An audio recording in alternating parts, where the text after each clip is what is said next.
नमस्कार दोस्तों, आपका इस वीडियो में स्वागत है और मेरा नाम है कृतिका शर्मा।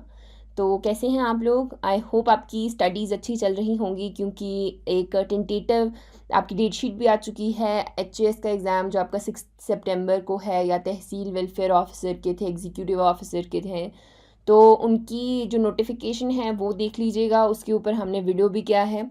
उसके अलावा साथ साथ में मैं छोटे छोटे टॉपिक्स जो है क्लियर कर रही हूँ, जो बुक्स में अवेलेबल नहीं है या थोड़ा कंपाइल करके, जिनमें थोड़ा हेल्प हो जाता है। तो आज की वीडियो में हम देखने वाले हैं hydro power sector of Himachal प्रदेश।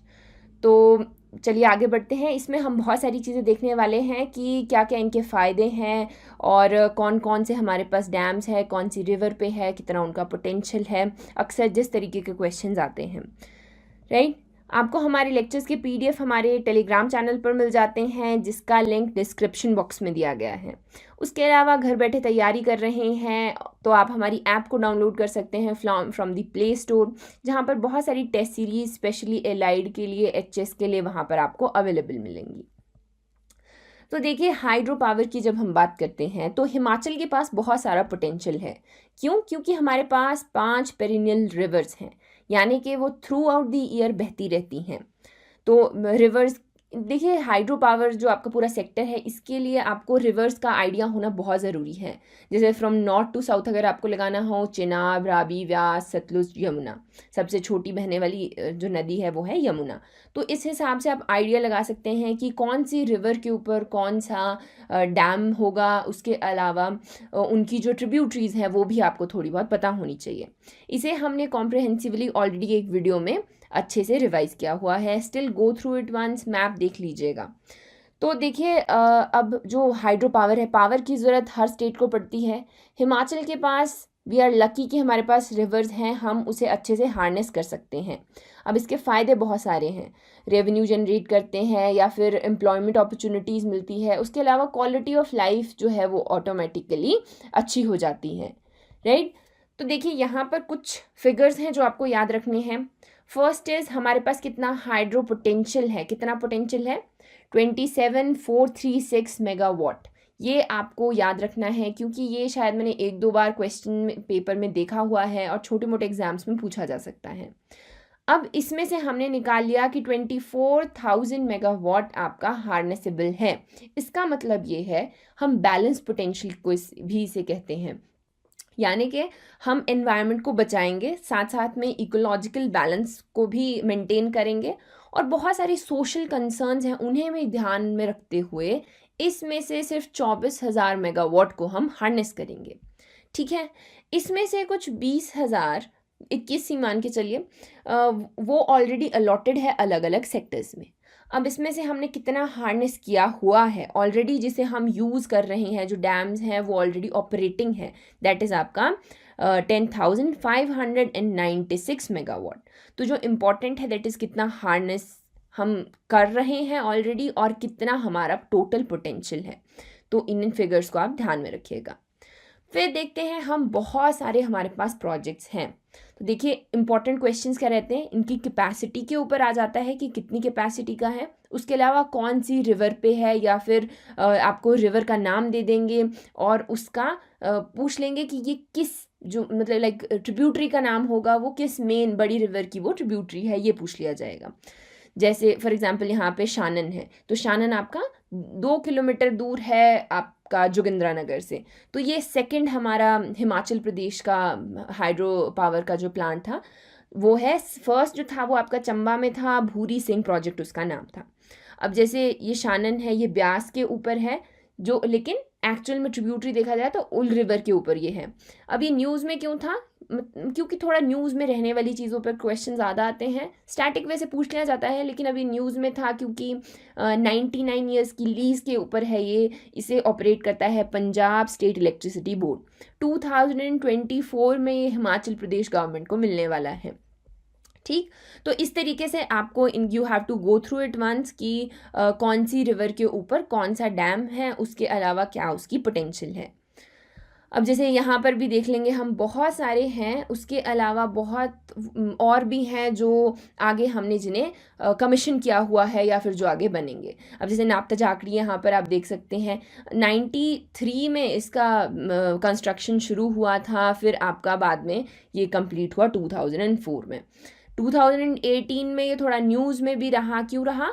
क्योंकि इसमें आपकी सिल्ट जमनी बहुत शुरू हो गई थी, तो न्यूज़ ने इसे बड़े ख़तरनाक तरीके से, डरावने तरीके से कवर किया था कि हाँ, अब जो 5 स्टेट हैं जिन्हें हम एक्सपोर्ट करते हैं पावर, वो अंधकार में जाने वाले हैं, इस तरीके की कुछ बातें की गई थी। तो ये चीज़ें आपको ध्यान में रखनी होती है। ठीक, तो अब जो 2020 मार्च के लिए कमीशन किए गए थे वो 3 थे, जोरी, रौरा और राला। तो जो जोरी है ये आपका शिमला में है, रौरा एंड राला जो है ये आपके किन्नौर के हाइड्रो प्रोजेक्ट्स हैं। उसके अलावा 2 और एक्सपेक्ट किए जा रहे थे कि उन्हें कमीशन किया जाएगा, सालम और कुजार जी। तो आपको ना इनके नाम याद रखने हैं, आइडिया सा रखना है कि ये वाले प्रोजेक्ट हैं, क्योंकि इनके ऊपर क्वेश्चन आने के चांसेस बन सकते हैं इन द प्रीलिम्स।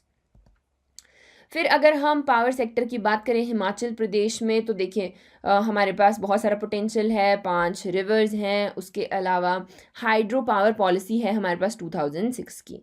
छोटे छोटे प्रोजेक्ट्स को हम बहुत ज़्यादा आगे प्रमोट कर रहे हैं, क्योंकि उससे क्या होगा कि बहुत ज़्यादा आगे हम देखेंगे कि इसके बहुत सारे फ़ायदे होते हैं छोटे वाले पावर प्लांट्स के, हाइड्रो पावर प्लांट्स के। उसके अलावा हम नेट एक्सपोर्टर ही हैं पावर के, खुद तो हमने पूरा इलेक्ट्रीफाई किया हुआ है हिमाचल प्रदेश को, उसके अलावा हम एक्सपोर्ट भी करते हैं। तो अब इसमें बहुत सारी एजेंसीज़ रहती हैं, जिनमें से सबसे बड़ा आप अगर शेयर देखें तो वो सेंटर का रहता है, सेंटर या फिर जॉइंट जिसे हम कहते हैं। उसके बाद हिमाचल प्रदेश का जो स्टेट इलेक्ट्रिसिटी बोर्ड है वो तो है ही, हिम ऊर्जा है। हिम ऊर्जा आपका एक प्रोजेक्ट है जो बेसिकली छोटे रिन्यूएबल प्रोजेक्ट्स को हम प्रमोट करता है, एक बड़ी स्कीम है, इसके अंडर हम छोटे रिन्यूएबल प्रोजेक्ट्स को यहाँ पर सपोर्ट करते हैं। प्राइवेट को भी देखें हम तो इसका भी कुछ शेयर है, वेरेज एचपी का अपना शेयर बहुत कम है। ठीक, फिर हम देखेंगे यहाँ पर कि आप छोटे छोटे यहाँ पर पावर स्टेशंस देख सकते हैं, पावर हाउसेस देख सकते हैं, इनका अलग अलग पोटेंशियल है। किलो वोल्ट में यहाँ पर उनका वोल्टेज लेवल दिया गया है। अगर आप मेगावाट की बात करें तो basically 1 megawatt 1000 kilovolt per ampere के हिसाब से होता है, if you are into if you are into science and everything. पर उसके अलावा आप देख सकते हैं कि सबसे ज़्यादा पोटेंशियल वाले कहाँ पर है, एक किन्नौर में है, कांगड़ा में है, द ग्रीन वंस, ठीक है, जो नीचे है लोअर शिवालिक्स में है, बेसिकली यहाँ पर देखे जा रहे हैं।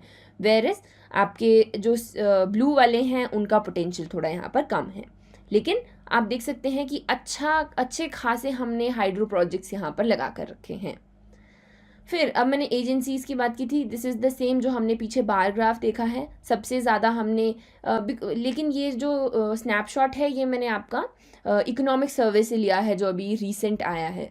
तो उसमें आप देख सकते हैं जो सेंटर एंड जॉइंट है उसका जो पूरा पोटेंशियल हमने देखा ना कि 10,596 हम मेगावाट हार्नेस कर रहे हैं, उसमें से हिमाचल का शेयर 159 मेगावाट है, वेयरएज जॉइंट कैपेसिटी में से 7,000 के आसपास आपका सेंटर आपका इतने मेगावाट को यहाँ पर ऑक्यूपाई करता है। अब इसमें एजेंसीज़ की हमने बात की तो बहुत सारी एजेंसीज़ यहाँ पर इन्वॉल्व है, जैसे हिमाचल स्टेट इलेक्ट्रिसिटी बोर्ड तो है ही, पंजाब स्टेट इलेक्ट्रिसिटी बोर्ड भी यहाँ पर थोड़ा बहुत कहीं ना कहीं इन्वॉल्व है, BBMB जिसे हम कहते हैं, भाखड़ा ब्यास मैनेजमेंट बोर्ड है। उसके अलावा जैसे यहाँ पे जेपी खरचम हाइड्रो कॉरपोरेशन लिमिटेड देखेंगे तो ये बेसिकली पहले जो आपका खरचम वांगटू प्रोजेक्ट है किन्नौर में, वहाँ पर इन्होंने पहले उसे ओन क्या करते थे। 2015 में इन्होंने JSW ग्रुप को उसे यहाँ पर बेच दिया। तो इस तरीके से बहुत सारी मलाना पावर कॉरपोरेशन लिमिटेड है, तो बहुत सारी एजेंसीज़ इन्वॉल्व रहती हैं। आप देख सकते हैं बहुत सारे इनमें से प्राइवेट एंटरप्रेन्योर्स भी है, सेंटर के भी हैं और स्टेट के भी हैं। फिर अब हम बात करेंगे एडवांटेजेस की, आपके इन डैम्स की, आपके इन हाइड्रो पावर प्रोजेक्ट्स की। इकोनॉमिक ग्रोथ, अब इकोनॉमिक ग्रोथ तो ऑब्वियस सी बात है, जब भी एक हमने पावर सेक्टर कंट्रोल में ले लिया तो बहुत सारी इकोनॉमिक प्रोग्रेस होगी। Rural electrification, first of all उनका जो लाइफ ऑफ स्टैंडर्ड है, क्योंकि अब हिमाचल में बहुत सारे लोग रूरल एरियाज़ में ही रहते हैं, अब जब हम उन्हें इलेक्ट्रीफाई करते हैं तो कहीं ना कहीं वहाँ पर ग्रोथ होती है। क्योंकि अब देखिए जब लाइट इलेक्ट्रिसिटी रहेगी तो बेसिकली वो पहले वॉशिंग मशीन खरीदेंगे, फ्रिज खरीदेंगे, ऐसे उनका स्टैंडर्ड ऑफ लिविंग जो है यहाँ पर अच्छा होता जाएगा। उसके अलावा और साथ में जो बेनिफिट्स आते हैं, इरिगेशन अब हम जैसे गिरी हाइडल प्रोजेक्ट की बात करते हैं तो वो पूरे सिरमौर को इरिगेशन फैसिलिटीज़ प्रोवाइड करता है, तो इरिगेशन फैसिलिटीज़ यहाँ पर दी जाती हैं और प्रोडक्शन ऑफ इलेक्ट्रिसिटी तो साथ में चल ही रही है। देखिए पहले क्या हुआ करता था कि लोग जब इलेक्ट्रिसिटी नहीं थी लकड़ियाँ जलाया करते थे, बाहर से जंगल काटा करते थे, तो अब वो वाली चीज़ कम हो जाती है इलेक्ट्रिसिटी के आने के साथ और इकोलॉजिकल बैलेंस वहाँ पर मेंटेन हो जाता है। उसके अलावा अब जब प्रोजेक्ट लगेगा तो एम्प्लॉयमेंट अपॉर्चुनिटीज़ ऑब्वियसली आएंगी, बहुत सारे चाहे वो रूरल सेक्शन से हो चाहे अर्बन सेक्शन से हो, स्किल और अनस्किल्ड लेबर दोनों को वहाँ पर एम्प्लॉयमेंट मिलेगी। नेचुरल रिसोर्सेज हैं, अब देखिए पानी तो हमारे पास है ही, उसे यूटिलाइज करेंगे हम अच्छे तरीके से तो वो हमें यहाँ पर अच्छे से फ़ायदा देगा। फिर हम बात करते हैं the development of medium and large scale industries. अगर हम बद्दी बरोटी वाला एरिया है, इंडस्ट्रियल एरिया है, तो देखिए वो पावर के ही हिसाब से चलता है, पावर के बिना वहाँ पर आईटी सेक्टर है आपका पूरा। तो जब भी हम हिमाचल के पोटेंशियल की बात करते हैं तो उसमें कहीं ना कहीं हम लिखते हैं कि पावर सरप्लस स्टेट हैं हम, तो इसका फ़ायदा आपका इंडस्ट्रीज़ को पहुंचता है। एमएसएमईज़ जो हैं उन्हें भी इसका फ़ायदा है, क्योंकि बहुत सारी छोटी छोटी स्कीम्स आती हैं अब, जैसे छोटे लेवल पर देखिए जैसे फ्लारी कल्चर जिन्हें करना है, फूल जिन्हें उगाने हैं छोटे फार्मर्स को, उन्हें हम डोमेस्टिक रेट पर इलेक्ट्रिसिटी देते हैं, या फिर हिमाचल में इलेक्ट्रिसिटी वैसे भी सस्ती है। एमएसएमईज़ को देखें हम तो वो ले सकते हैं यहाँ पर, जैसे अभी 27 जून को हमने इंटरनेशनल एमएसएमई डे मनाया अभी, तो उसका थीम क्या था? उसका थीम था first responders to societal needs.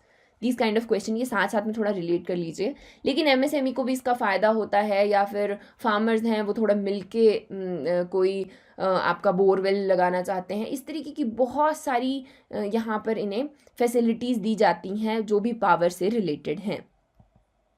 अब हम छोटे हाइड्रो पावर प्रोजेक्ट्स को क्यों यहाँ पर प्रमोट करते हैं? देखिए छोटे मतलब जैसे एक नहर आ रही है या छोटी रिवर आ रही है, उस पर हम एक छोटा सा पावर प्लांट खोल देंगे और उसका फ़ायदा जो है आसपास का कोई छोटा फार्म है या घर है या एक विलेज है वहाँ को पहुँचेगा। इसका फ़ायदा एनवायरनमेंट को ज़्यादा नुकसान नहीं पहुँचेगा, इको फ्रेंडली है, रिलायबल है, मैच्योर है, प्रूवन टेक्नोलॉजी है। प्रूवन टेक्नोलॉजी का मतलब कोई बहुत ज़्यादा प्रॉब्लम नहीं है, रॉकेट साइंस वहाँ पे नहीं लगाने की ज़रूरत पड़ेगी, हमें पता है टेक्नोलॉजी काम करती है। उसके अलावा डिफॉरेस्टेशन, अब जब बड़ा प्लांट लगता है रिहैबिलिटेशन बहुत बड़ा इशू रहता है, तो वो इसमें नहीं होगा। जब छोटा प्रोजेक्ट है तो कैपिटल जो इन्वेस्टमेंट रहेगा स्टार्टिंग का वो भी छोटा ही रहेगा। मिनिमल ट्रांसमिशन लॉसेस, अब देखिए जब भी पावर की हम बात करते हैं डिस्कॉम की बात भी आती है, यानी कि हम बनाते तो बहुत सारी पावर है हमारे पास, इलेक्ट्रिसिटी बहुत सारी बनाते हैं, लेकिन वो ट्रांसमिशन लॉसेस बहुत सारे होते हैं, चाहे वो इंफ्रास्ट्रक्चर की वजह से हो, चाहे जो आपके डिस्कॉम आपकी जो पावर को बांटने वाली कंपनीज़ हैं, अब जो बनाती हैं हैंडल करती हैं और जो बांटती हैं दोज आर डिफरेंट। अब जो बांटती हैं वहाँ पर ट्रांसमिशन लॉसेस बहुत हो जाते हैं, तो इन सब चीज़ों का प्रॉब्लम नहीं रहता है छोटे पावर प्लांट्स में।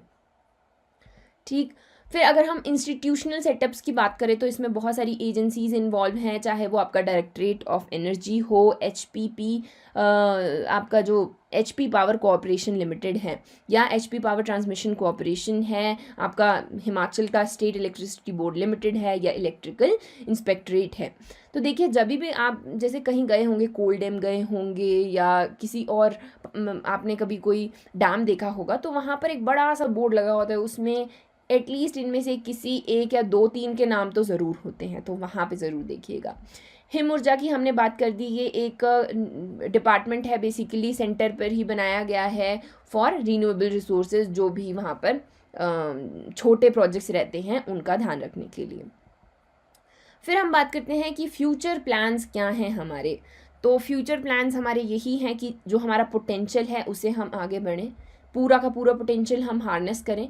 उसके अलावा अच्छे रिलायबल पावर, अच्छी क्वालिटी का हम वहाँ पर कंज्यूमर को प्रोवाइड करें, बेसिकली ट्रांसमिशन लॉसेस ना हो, इंफ्रास्ट्रक्चर अच्छा हो, हर चीज़ को कंप्यूटराइज़ करें, तो ये तो हर जगह हमें लिखना ही है कि हर चीज़ को डिजिटलाइज़ किया जा रहा है, ई ऑफिस जैसी ऐप्स खुल रही हैं, और आपके यहाँ पर अगेन आपके ट्रांसमिशन लॉसेस को कम से कम करना है। फिर अगर हम सेंट्रली स्पॉन्सर्ड स्कीम्स की बात करें जो सिर्फ आपके पावर सेक्टर को आई हैं, तो वो आ जाती हैं आपकी दीनदयाल उपाध्याय ग्राम ज्योति योजना, इंटीग्रेटेड पावर डेवलपमेंट स्कीम और कंप्यूटराइज्ड इलेक्ट्रिसिटी बिलिंग। तो अगर आप आंसर लिख रहे हैं हाइड्रो पावर के बारे में, तो आप लास्ट में वहाँ पर ऐसे लिख सकते हैं कि ये आपकी स्कीम्स आई हैं, the name of the schemes. Conclusion में हम अगर लिखना चाहेंगे तो अगेन सेम थिंग, पोटेंशियल बहुत ज़्यादा है, हमें उस पोटेंशियल को यूज़ करना है, क्योंकि वही रिवर्स एंड एवरीथिंग आप लिख सकते हैं कि हमारे पास रिवर्स तो ऑलरेडी हैं और पोटेंशियल भी बहुत सारा है। हमने बड़ा सिर्फ 10,000 उसमें से मेगावाट को अभी पोटेंशियल को हार्नेस किया है, बहुत सारा बचा हुआ है जिसे हार्नेस कर सकते हैं, और हम नेशनल ग्रिड का पार्ट यहाँ पर बन सकते हैं। तो what is this national grid? तो बेसिकली ये एक हाई वोल्टेज का इलेक्ट्रिसिटी ट्रांसमिशन नेटवर्क है जो मेनलैंड इंडिया में हम बनाने की बात कर रहे हैं, या जैसे कुछ हमने इसमें पावर स्टेशंस को और जो मेजर सब स्टेशन हैं उन्हें कनेक्ट किया भी हुआ है, और सबको भी कनेक्ट करने की बात कर रहे हैं, जिससे जो इलेक्ट्रिसिटी का ट्रांसमिशन होगा वो पूरे इंडिया में होगा, एंड पूरा का पूरा जो नेटवर्क है ये कनेक्टेड रहेगा। तो we will become the part of national grid, क्योंकि हमारे पास बहुत सारा पोटेंशियल है। सो ये था हमारा hydro power sector. I hope आपको ये वीडियो हेल्पफुल रहेगा, and do let me know in the comments आपको और कौन से जो टॉपिक्स हैं वो क्लियर करने हैं, उसके अलावा आपको ये वीडियो कैसा लगा। So guys, all the very best and keep studying.